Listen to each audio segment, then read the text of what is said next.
A director is an artist that takes a creative vision and puts it to film. There have been countless amazing directors throughout history. You got your Kubricks, your Spielbergs, your Tarantinos, your Aronofskys, and so many more. But what I want to talk about today is a director who's not so well known, but I believe will be considered one of the greats, like the rest of these directors. Who I'm talking about is Damien Chazelle. Now, I'm not trying to say that Chazelle is indie or underground by any means. His movies have won 10 Oscars, including Best Picture. There's a mistake. There's a mistake. There's a mistake. NANI? Alright, but at least he should have won.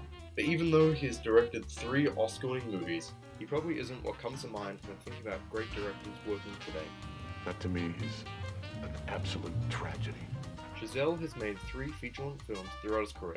Technically 4, but I'm not going to talk about Guy and Madeline sitting on a park bench or, whatever it's called. You've never seen it. Fine, I haven't seen it. But it doesn't count, because he made it with at film school, it didn't even get a proper release. Anyway, these 3 movies are some of the best films that were made in the last decade.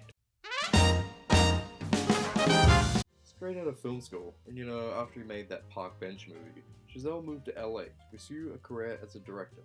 Without any filmmaking experience, he seemed to have trouble breaking into the movie scene. He worked as a writer for hire, working on scripts such as The Last Exorcism Part 2, 10 Cloverfield Lane, and Grand Piano. I'm actually a huge fan of Grand Piano. I got that shit on DVD. Well, I've got lots of DVDs and Blu-rays, so anyway, I love me some Grand Piano.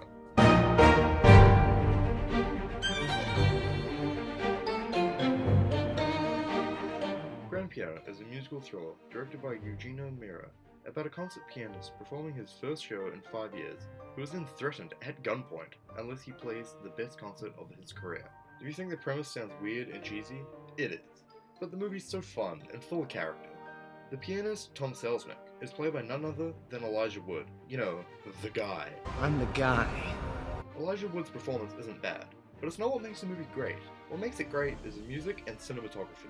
The orchestral score is amazing, with Selznick's piano being the centerpiece of the music in the film.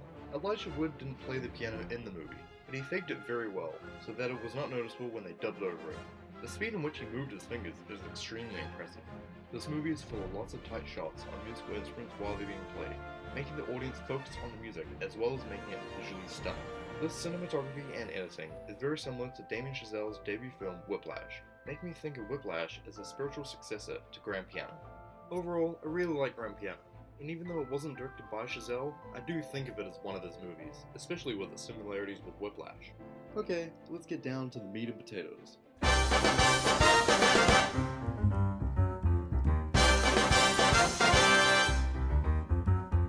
Fed up with writing for other directors, Chazelle decided it was time to write a script for himself to direct. And as Mark Twain said, write what you know. Drumming had been this kind of hobby for myself that I enjoyed but didn't take all that seriously. And then as soon as I kind of got into the orbit of this conductor and this teacher and his big band that he ran, it suddenly felt like life or death every day. It just felt like the worst thing possible would be to screw up a hit or a beat or come in early or come in late.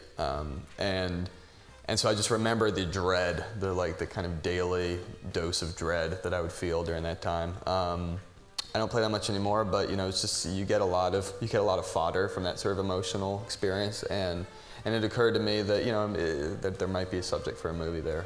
With a script in hand, he approached many studios who wouldn't give him the time of day as he had barely any experience in the field.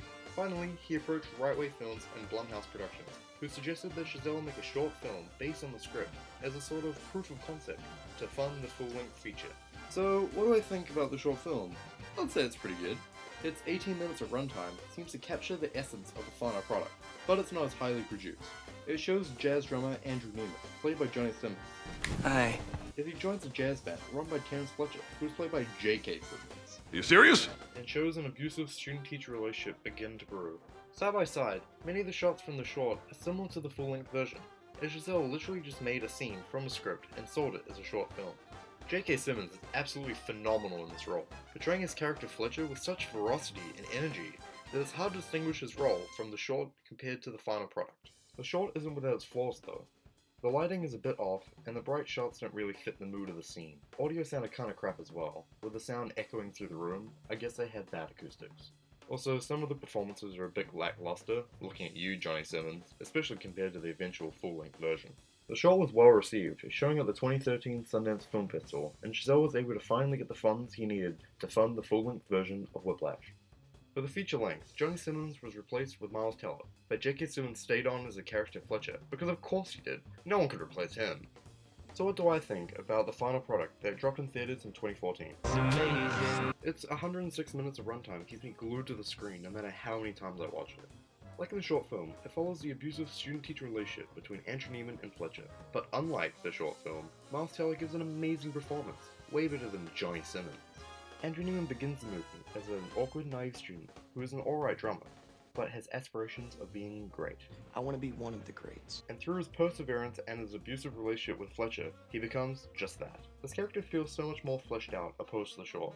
Maybe it's the fact that it's a full-length film and the character has time to grow and mature, opposed to the small 18-minute short. Or, it could be because of Miles Teller's great performance. Both is good.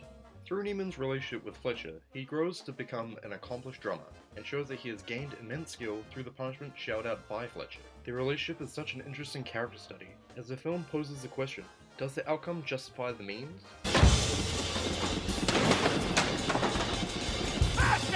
The film and sound editing is astonishing as well, realistically portraying Miles Teller as a great jazz drummer. Miles Teller could actually play the drums before he signed on to this project, but he was self-taught and had to be retaught how to play. He sort of looked kind of like, it's like, like moving the entire body throughout. This made it so it looked more realistic when they dubbed over the audio of the drums being played.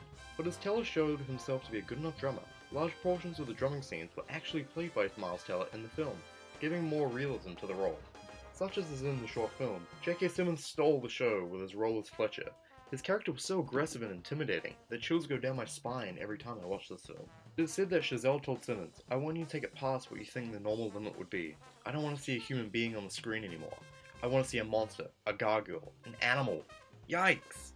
And the score to this movie is superb. Not only is the musical scenes jam-packed with beautiful music, but every scene is backed with a great score composed by Justin Hurwitz.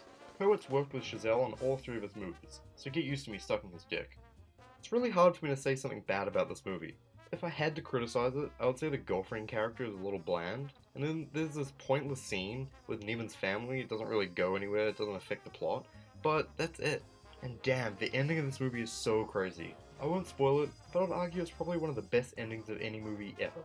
I get chills every time I watch it, and I get glued to the screen every time, even though I must have seen Whiplash like 30 times.